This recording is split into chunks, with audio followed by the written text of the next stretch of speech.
We know there are plenty of things we can do to spare the Earth's carbon emissions, like switching the light bulbs in our homes.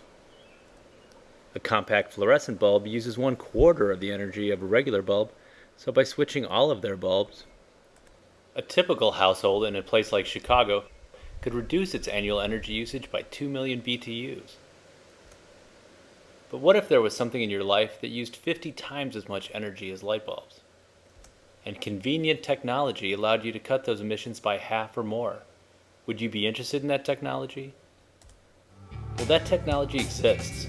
Its basic components have been around for centuries, and millions of Americans use it today to live low-carbon lives.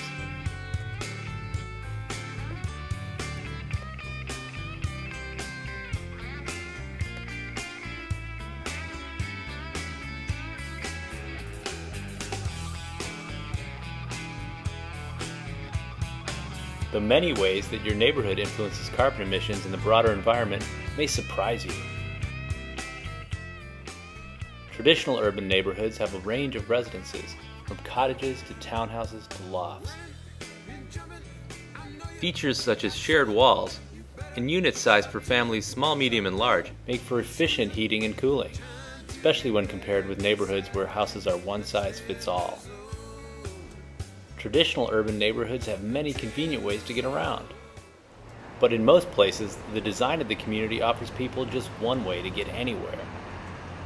At a time of soaring gas prices, these communities are completely dependent on cars to meet their daily needs. They increase the pain people feel at the pump and the pain they inflict on the planet. The average household in the United States has 2 cars or trucks and drives them 21,250 miles per year. That's almost 1 time around the Earth per family. With all this driving, the average family burns a serious amount of expensive gas, emits a lot of carbon emissions, and uses 50 times more energy than on light bulbs. Multiply that by 100 million households, and you see one of the main reasons why the US has one of the highest rates of carbon emissions in the world. The people in walkable mixed-use neighborhoods often wind up driving half as much or less than the national average. They walk more, they bike more, they often commute by transit. They're more physically active and they generate far less carbon than average. If the garden center is around the corner, a stroller or a wheelbarrow is an easy way to get things home. Downtown Evanston in suburban Chicago is a fast-growing, low-carbon neighborhood. People in this attractive community do about 45% less driving than the average Chicago area household, according to one peer-reviewed report. They do 62% less driving than the national average. And these patterns hold across metro areas. Average households in Chicago's exurbs generate 11.5 tons of carbon per year with their cars and trucks, yet households in many suburbs along rail lines generate at least 25% less. And people in near-in neighborhoods generate just 2.5 tons of carbon per year with their cars and trucks. That's 1/4 of the carbon per year of households in the exurbs.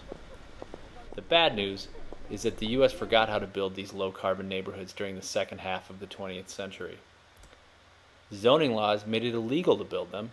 Transportation departments built freeways, arterials, and cul-de-sacs, not walkable streets with sidewalks. From a low-carbon technology perspective, we regressed. Fortunately, there's a movement of people, architects, planners, developers, mayors, citizens like you, working to build and rebuild these neighborhoods again. With their smart growth partners, new urbanists are removing barriers that prevent walkable development. They are reforming zoning codes to encourage tight-knit, vibrant neighborhoods.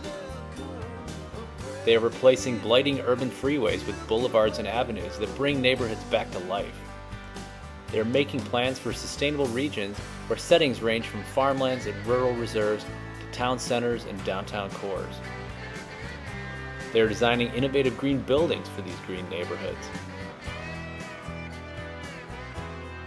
As a result, low-carbon neighborhoods are making a comeback. The comeback is a strong one, mostly because people love these neighborhoods.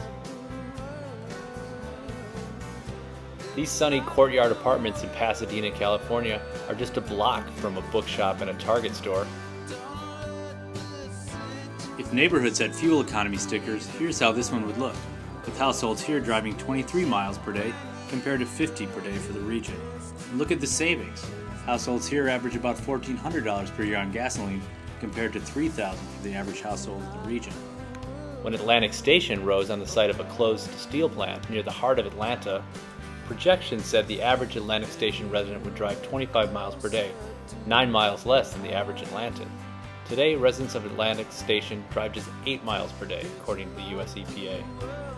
People there have more time and more cash in their pockets to enjoy their neighborhoods and their lives. Now, the US will need more than 50 million new housing units by 2030 to shelter a growing population. Yet leading demographer Arthur C. Nelson of Virginia Tech University says the country is overbuilt with homes in large lot subdivisions.